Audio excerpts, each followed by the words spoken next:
Ashley with Amare. So today we're going to talk about movement after surgery. We're going to talk about recovery movement in general because this isn't just about post-op surgery. The first half of this video is going to be pertaining to surgery, but the bulk of it is just going to be all movement as far as recovery in general. Whether you're recovering from an autoimmune disease, you're recovering from working out, you're recovering from whatever. If you are recovering, we got to talk about movement because this is a big thing you guys ask me about, whether it's my autoimmune sessions, pregnancy, postpartum, things like that, or post-op, even Botox and fillers. Movement is a big thing you guys ask me about. When can I start working out? Okay, so let's define this real quick. First of all, if you are under care of a primary physician or a surgeon, you need to ask them. That is a doctor question. That is pertaining specifically to your surgery, specifically to your body, specifically to what you had done. So you have to ask them about that, what that time frame is. Now, when we're talking about what kind of movement, so there is a fancy word that surgeons will use or people in the post-op community will use, saying that you need to be ambulatory. What that means is you need to be up and moving. So again, this is not a video about exercise. This is a video about movement. So after you've had a procedure, right? The reason they make you wear those white compression stockings is so that you don't get blood clots in your legs because you're not moving much, right? So there's that. They usually have them on 10 to 14 days. That's also a doctor question as to when you can take those off. So that's what those are to prevent is clots. When you're talking about having a tummy tuck or even a lipo and a BBL where you're not really moving much, or knee surgery or hip surgery or Botox and fillers where your face, depending on if you had a facelift or again, Botox and fillers, whatever you had done, POD threads, things like that, no, you're not going to really feel up to going to the gym, and you shouldn't because you just had a procedure. Whether it's surgical or non-invasive, it is still a procedure. Cool sculpting included, still a procedure. So when you're talking about movement, it's very different from exercise. I need you guys to get out of the mentality of exercise. That's for like 3 months post-op when you're healed. That's a doctor question. I need you to focus on movement of your body. So getting up and going to the bathroom every hour, walking every 15 minutes out of the hour, making sure you're moving in your garment and your foams so that the garment and the foams work on you. Now, when I say that, I mean specifically the Amare lipo foams and the Amare garment. I can't speak for any other garment, boards, foams, whatever other craziness that you guys are using. None of these rules apply to that. So, because if you're in a bad garment and you're using boards, more movement can cause fibrosis. More movement can cause that board to cut into you. So, not talking about that, talking about us. And again, as I say with all my videos, all of the things that I talk about and all of the suggestions that I give you guys in these videos pertain specifically to our philosophy and the way we do things. So when you're on our protocol and you're following our rules, this is what we say. With movement, yes, you guys need to be up and moving. So what does that mean? Like I said, walking every 15 minutes on the hour in your garment and foams, going to the bathroom every hour on the hour because you're getting up and moving, making sure that you're able to move. Now, certain procedures, you may not be able to drive for a little while. That's totally fine. But you need to get up and actually start moving. So let's talk about the week to 2 week mark out to your like 6 week mark of healing. Yeah, you guys should be moving. If you can't move because it hurts, if you can't move because of the garment that's cutting into you or the binder or the board, that's a problem. Because 1, it's causing pain. 2, if when you move, when you sit, when you're doing things like that, the thing itself that's on you, you feel like it's cutting into or squishing or doing something to your body that's making you not want to move, guys, that's not good. You have to be moving. Why? Because lymph fluid and swelling gets processed through your body only through musculoskeletal movement. What does that mean? Physically getting up and moving your body. Your lymph system, the thing that gets the swelling down in your body, so you pee it out, that system does not have a central pump like your heart. So it's not just pumping on its own as you lay there. Which is why your ankles will swell, your feet will swell when you're sitting for too long. Even not after surgery, guys. Even when you just work a regular desk job 9 to 5 and your legs are blowing up. Or if you're commuting for 2 to 3 hours a day, your legs and feet and ankles are going to swell. Things like that. So movement is an extremely, extremely, extremely important part of getting swelling to process through your body, getting that extra lymph fluid, whatever if you want to call it, water, that stuff. movement is going to help get that out more than anything else. You guys can come to us once a week for the rest of your life, and we can manually move that fluid and get your body to reabsorb it and get the swelling to go down, but it's going to come right back if you're not having movement. So gentle, light movement. As with everything in Amare, gentle, gentle, gentle, gentle, gentle. I cannot say this enough. You are not straining your body. You are not lifting heavy things. You're not lifting weights. You're not doing cardio. You're not doing Zumba. You're not doing any of those things that pound on your body. So post-surgery, again, we're keeping it extremely light. So walking, maybe just like around the couch or around the house, or if you can, go outside. But movement is a huge part of it. The more you move, the better you're going to feel. Because if you're sitting there and all that fluid is just sitting on your system, your tissue is not going to heal. So as far as when can I start working out, get that idea out of your head. Working out is not a thing. But you do need to be moving. You need to be walking. You need to be up and going to the bathroom. Walk up and down stairs. Take your time, guys. It should be gentle. It should be slow. We're not running a marathon. When I tell you to walk, I don't mean power walk. I mean take a 15-minute walk and sit if you need to in between.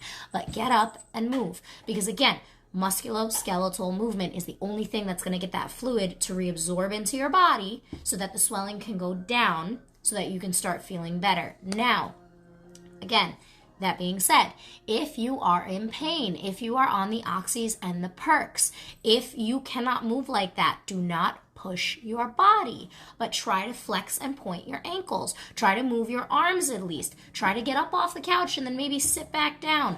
Try to do something. You guys need to be moving. And this is also why we say, yes, you can start your manual lymphatic drainage massages, your post-op massages. You can start them as soon as, depending on what you had done, as soon as 48 hours after. No, it is never too late to start. We can always start and pick back up your healing from where it stalled out. But starting too soon, depending on what your surgery is, you may be causing more inflammation. Again, straining your body. If you're straining to get up off the couch and walk to the bathroom and walk back, if that's a strain, you're not ready to come in yet. Golden rule of thumb, if you can get into the car and get to us without being in massive amounts of pain, then you're ready to come in. If you can walk around the house comfortably and you're not like lightheaded and feeling like crazy, then you can come in. But again, guys, you need to be moving. You need to be working your body up to that point. I understand you're in pain. I understand it's a lot on your body. But more so than that, guys, it's mental. You're mentally exhausted. You're mentally confused. You're in pain. You don't know what's going on. You're regretting your surgery because you're a hot mess and you didn't do your research beforehand. And when I say research, I don't mean following my tummy tuck journey or real self or somebody that's not a certified professional on a social media page. I mean actually finding someone like us who specializes in recovery for plastic surgery to do your research and learn the science and biology of what's going on in your body. Because again, that lymph system needs to start pumping again. You need to start filtering out that fluid. So getting up and walking around the house, doing the dishes, like minor things to get your body moving again. Those are going to be what's going to help you. Now, when we're talking about recovery from autoimmune diseases, the other side of what we do, recovery from autoimmune diseases, movement like that, even post-surgery, you guys do this all the time, and everybody does this. When you go to stretch, you think it's supposed to hurt. No, there is static and dynamic stretching. They are two different things. Static stretching is when you're holding a position and you're feeling that lengthening and that stretch. That shouldn't hurt. If it hurts, you're doing too much and you're going to hurt something. Same thing post-op, guys. I understand there's fibrosis. I understand it's swollen and it's tight. But if you try to stretch, that tissue's trying to heal and you're going to rip it. You should be doing soft, gentle movements. So again, rolling your shoulders, moving your arms, moving your legs, not trying to stretch your torso, not trying to stretch your back because it's in pain. You guys have broken tissue. That's not going to work. And you guys with autoimmune diseases, fibromyalgia, MS, Lyme, things like that, your body is swollen. You have a level of inflammation. Doing any kind of intense stretching, intense working out, things like that, again, that concept of working out, get that out of your head. That is not going to help you recover. In any aspect of recovery, that is not going to help you recover. If you had Botox and fillers, face stuff going on, roll your neck. Start doing some gentle movements, things like that. Don't go trying to lift weights. Don't go trying to take a yoga class. Don't go do Zumba. Things like that. You need to be low impact. And again, musculoskeletal movement, right? So there's two kinds of yoga. There's power yoga, where you're sweating and it's crazy and your muscle working out and all that stuff. Then there's yin yoga, which is gentle, which is a slow, gentle flow. Look on YouTube, find some gentle yoga stuff. You guys post-op should not be stretching or moving anything, but getting some range of motion in your spine, getting some flexibility back, moving everything to get it back to being filtered out and getting your body to move.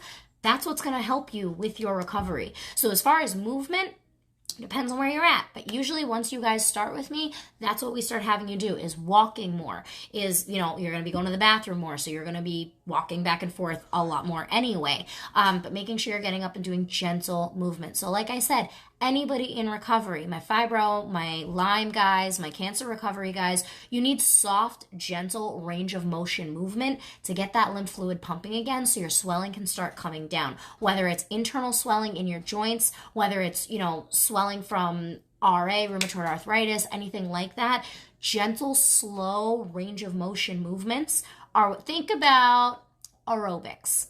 Think about aquasize. Think about those kinds of things. How it's very big, open, full body, gentle, slow, flowy movements. That's what you guys need for recovery. Again, recovering from an injury, recovering from cancer, recovering from Raynaud's, Lyme, MS, fibromyalgia, any of the autoimmunes, cancer recovery, any kind of surgery. You guys need the soft, gentle movement. You need that soft, gentle range of motion.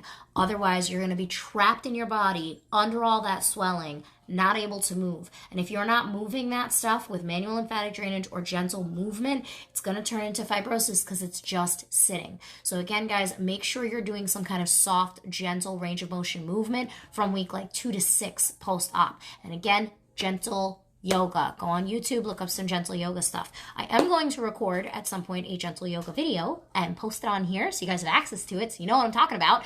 I will find time to do that, I promise. Maybe, hopefully, sometime this month. But you guys have to actually start getting your body back to functioning. And even though you're in pain, and even though you're doing all of that, you can be sitting on the couch and do some gentle neck rolls, and it's not going to affect your surgery area. You can start rolling your shoulders a little bit. You can start kicking your legs a little bit, all that kinds of stuff. So gentle, slow range of motion movement is what's going to be the thing for you. This concept of getting back to working out and keeping my post-surgery body tight, you can do that after 3 months, or whenever your doctor says you can start doing that. But again, we err on the side of caution, and everything at Amare is supposed to feel good. Guys, if you're doing things that are making your body not feel good, the boards, the fajas that are a million times too tight or cut wrong or don't fit you, the bad garments, bad fajas, doing things at home that's straining you or hurting. If something hurts, stop doing it. Your body is so fragile during your recovery, during any recovery. So when we're focusing on movement, it's fluid movement of the spine, fluid movement of the joints. That's what's going to get your swelling to come down. So guys, I hope you got something out of this. If you need help with your specific things, if you need specific recommendations, if you need specific help on the movement stuff, if you need any questions answered at all, set up a virtual with me. Call the office, 732-841-0142, and we can get you set up with that, and I can meet with you, face to face, virtually, and we can kind of figure out what's going on, and I can show you some stuff to do to get your movement back, to get your spine back, your body back, because a big part of this, guys, is you're swollen, but also you're very stagnant after surgery, or when you're in pain in general. You're very stagnant. So your muscles lock up, your spine locks up, and it makes everything worse as far as lymphatic movement, as far as your spine and your comfort and your joints. So we want to make sure we're taking care of those things and keeping them soft and fluid as we're going through our recovery. So guys, I hope this was helpful. I will see you all again next week. Thank you all for being here. Have a good rest of your day, and call our office to set up a virtual if you need to. 732-841-0142, and I will see you next week. Bye, guys.